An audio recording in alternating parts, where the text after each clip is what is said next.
Assalamualaikum warahmatullahi wabarakatuh. Perkenalkan, saya Sri Yuliani Susanti, NIM 19.063 dari kelas 6B. Pada video kali ini saya akan menjelaskan pengenalan mengenai materi mikrotik.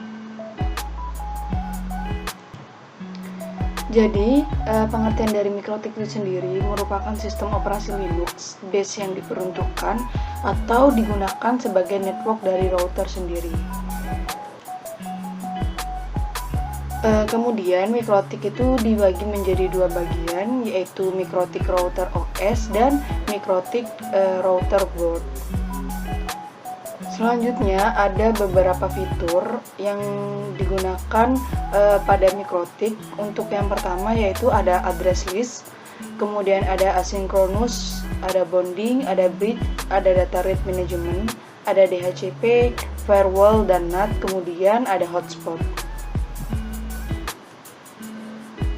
Selanjutnya, fitur login pada mikrotik. Untuk login pada mikrotik itu ada dua fitur. Yang pertama ada tab action atau sistem login action.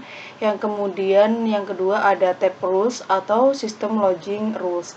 Nah, untuk fitur login pada mikrotik ini pembagiannya menjadi dua, yaitu tab action dan tab rules. Selanjutnya, tipe-tipe yang terdapat dalam tab action atau sistem login itu sendiri. Yang pertama ada tipe disk, kemudian ada tipe echo, selanjutnya ada tipe email, ada tipe memori dan tipe remote. 5 tipe ini termasuk ke dalam tab action atau sistem login action yang terdapat pada mikrotik. Nah, untuk fitur hotspot dari mikrotik itu sendiri terbagi menjadi beberapa bagian. Yang pertama ada limitasi, kemudian selanjutnya ada plug and play connectivity, kemudian ada bypass, atau selanjutnya ada advertisement dan trial user, kemudian yang terakhir ada voucher. Jadi ini termasuk ke dalam fitur hotspot yang terdapat pada mikrotik itu sendiri. Nah, untuk kelebihan dan kekurangan router OS dibanding router board, yaitu ada beberapa jenis kelebihan dan kekurangan di dalamnya. Untuk kelebihan dari router OS dibanding router board sendiri, yaitu yang pertama ada spek komputer yang digunakan untuk menginstal mikrotik sendiri.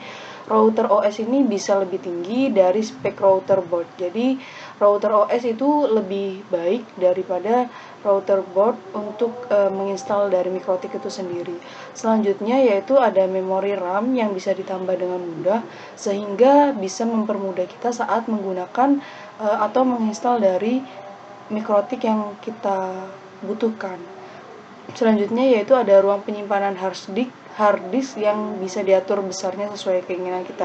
Jadi hard disk yang bisa diatur sesuai dengan tipe ataupun PC ataupun laptop yang kita punya itu bisa diatur pada router OS itu sendiri. Kemudian adanya penggunaan web proxy internet lebih lega karena main storage besar tergantung kapasitas hard disknya.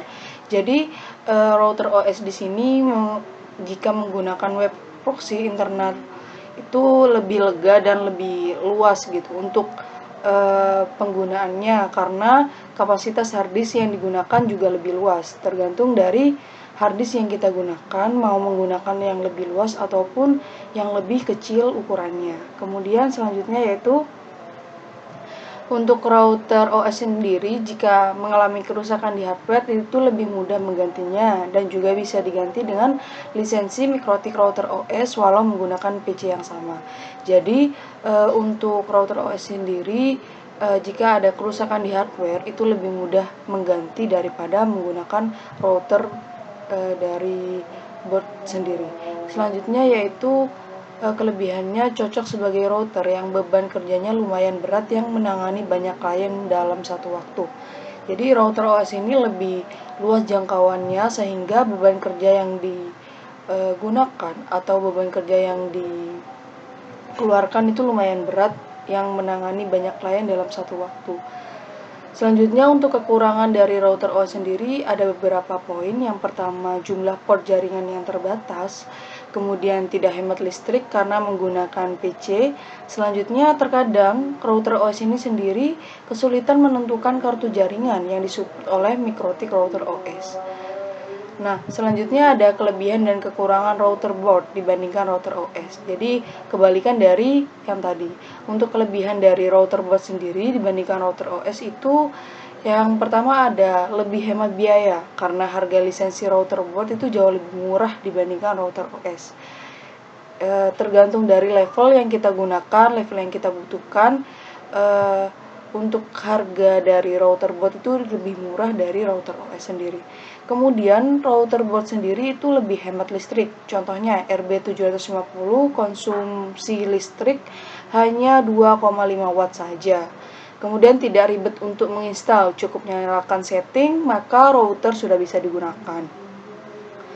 Selanjutnya, kelebihan dari router board sendiri cocok sebagai router yang beban kerjanya itu lebih kecil dibandingkan dengan router OS, sehingga router board ini cocok untuk beban kerja yang menengah.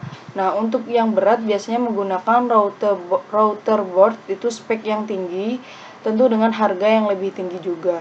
Jadi, spek yang tinggi, kemudian kualitas yang tinggi, maka akan menentukan harga yang lebih tinggi juga.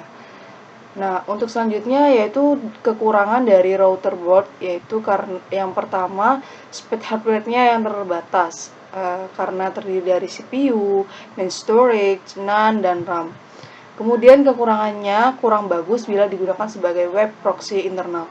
Jadi untuk router board sendiri lebih bagus menggunakan router OS jika kita menggunakan router itu sebagai web proxy internal, seperti itu. Jadi kekurangan yang ketiga ada bila ada kerusakan di hardware yang tidak parah masih bisa diperbaiki, tapi kalau parah terpaksa beli yang baru dan tidak bisa di-upgrade hardware. Jadi router board yang bila mengalami kerusakan itu tidak bisa diganti ataupun diperbaiki, tergantung dari kerusakan yang kita alami. Apabila mengalami kerusakan yang lumayan parah, itu diharuskan membeli yang baru karena tidak bisa diperbaiki atau tidak bisa di-upgrade ke hardware yang akan kita gunakan atau akan kita butuhkan. Seperti itu. Mungkin cukup sekian penjelasan dari saya. Terima kasih. Kurang dan lebihnya mohon maaf. Wassalamualaikum warahmatullahi wabarakatuh.